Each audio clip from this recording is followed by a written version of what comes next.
ध्यान दें, ये वीडियो केवल 18 वर्ष या उससे अधिक उम्र के दर्शकों के लिए है। अगर आपकी उम्र 18 साल से कम है तो कृपया इस वीडियो से दूर रहें और इसे ना देखें। ये वीडियो पूरी तरह काल्पनिक है। इसमें दिखाए गए सभी किरदार, घटनाएं और स्थान केवल मनोरंजन के उद्देश्य से बनाए गए हैं। इनका किसी भी वास्तविक व्यक्ति, जीवित या मृत या किसी वास्तविक घटना से कोई संबंध नहीं है। यदि किसी प्रकार की समानता दिखाई देती है तो वो केवल एक संयोग है।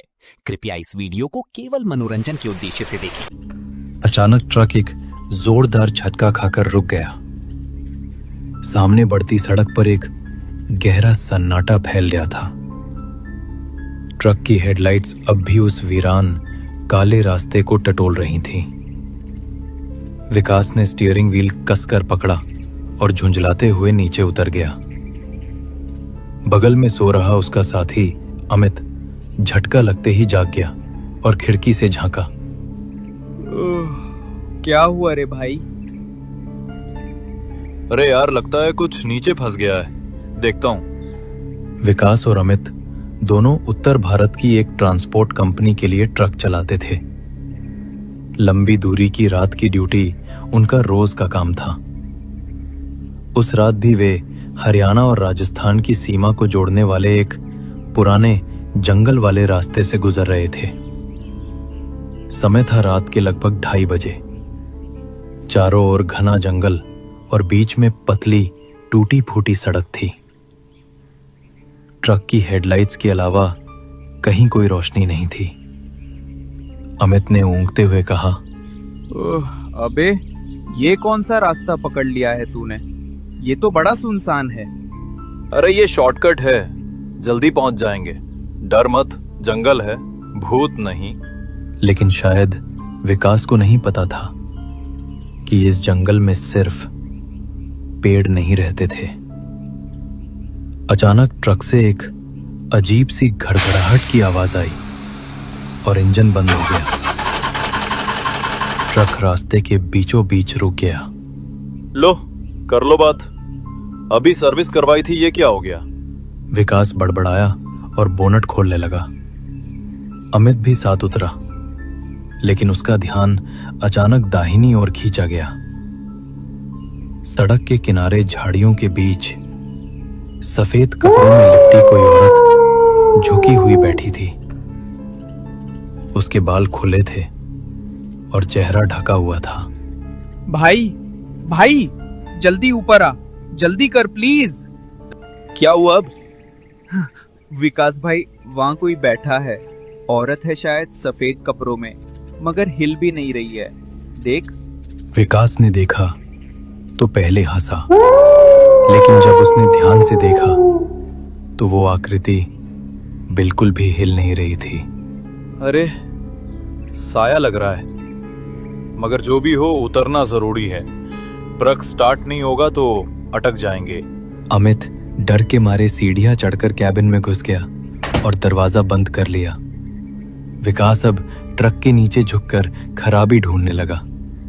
अंधेरे में टॉर्च की हल्की रोशनी में वो कुछ तार टाइट कर रहा था। अमित चुपचाप कैबिन में बैठा था। उसकी आंखें अब भी वहीं टिकी थीं, जहां वो सफेद आकृति बैठी थी। पर तभी वो हिली। सफेद साड़ी में लिपटी वो परछाई एकदम झटके से खड़ी हो गई, जैसे किसी ने ऊपर से खींचकर उसे उठा दिया हो। उसकी हरकतें अजीब थीं, बिल्कुल इंसानों जैसी नहीं। उसकी गर्दन एक तरफ अजीब ढंग से झुकी हुई थी, जैसे टूट चुकी हो। अमित की सांसें थम गईं। वो उसे देख ही रहा था, तभी उसने अपना चेहरा उठाया। चेहरे पर काले बिखरे बाल थे, जो आंखों से लेकर होठों तक झूल रहे थे। चेहरा नहीं दिखा, सिर्फ साया, और वो सीधा ट्रक की ओर धीरे धीरे बढ़ने लगी। कोई आवाज नहीं, पर उसके चलने से पेड़ के नीचे गिरी सूखी पत्तियां चरमराने लगीं। हर कदम के साथ पत्तों की आवाज और भी करीब आती जा रही थी। भाई ये क्या देख रहा हूं मैं? अमित आंखें झपकाना ही भूल गया, पर अचानक उस औरत ने अमित की ओर सीधा देखा, जैसे वो समझ गई हो कि वो उसे घूर रहा है। और तभी उसकी चाल तेज हो गई। अमित ने कांपते हाथों से ट्रक का हॉर्न बजाने की कोशिश की, पर उंगलियां सुन्न पड़ चुकी थीं।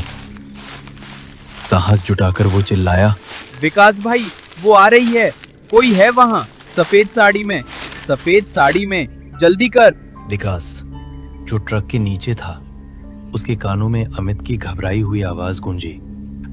विकास भाई, बचाओ बचाओ, वो आ रही है, भागो, बचाओ।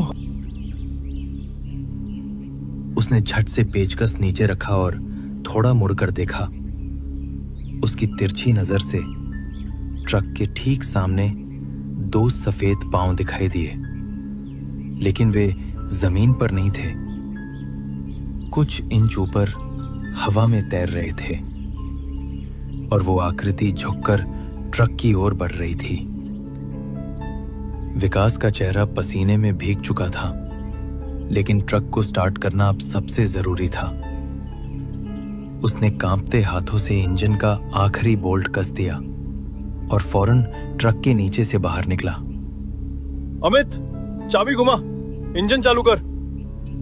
अमित कैबिन में कांप रहा था, लेकिन उसने जैसे तैसे कांपती उंगलियों से चाबी घुमाई।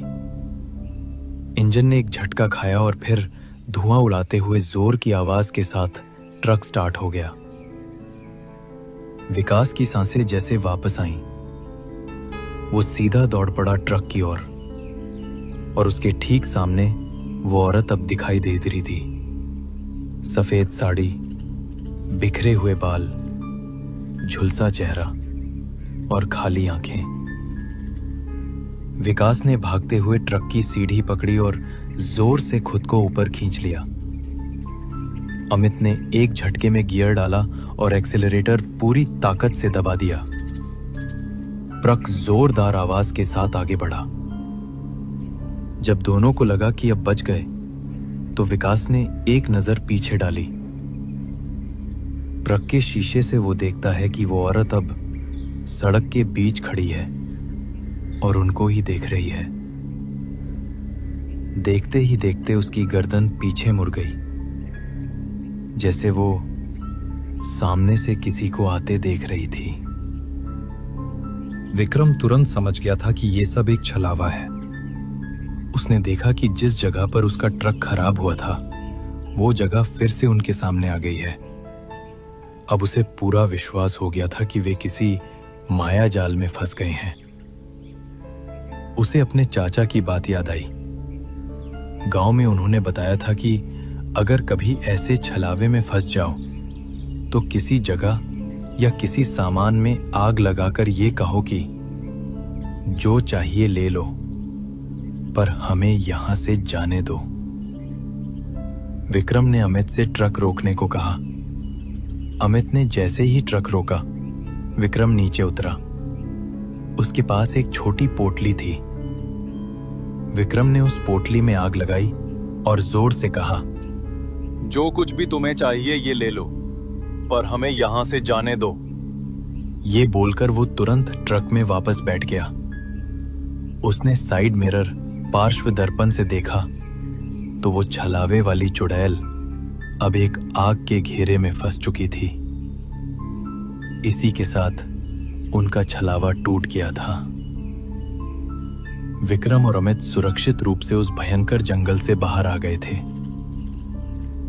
तो दोस्तों, कभी भी शॉर्टकट के लिए ऐसी जगहों से ना गुजरें जहां कोई आता जाता ना हो और जहां का रास्ता सुनसान हो। तो दोस्तों, अगर आपको ये कहानी और वीडियो पसंद आया हो तो इसे लाइक और शेयर ज़रूर करना। और हाँ, अपना ख्याल रखना।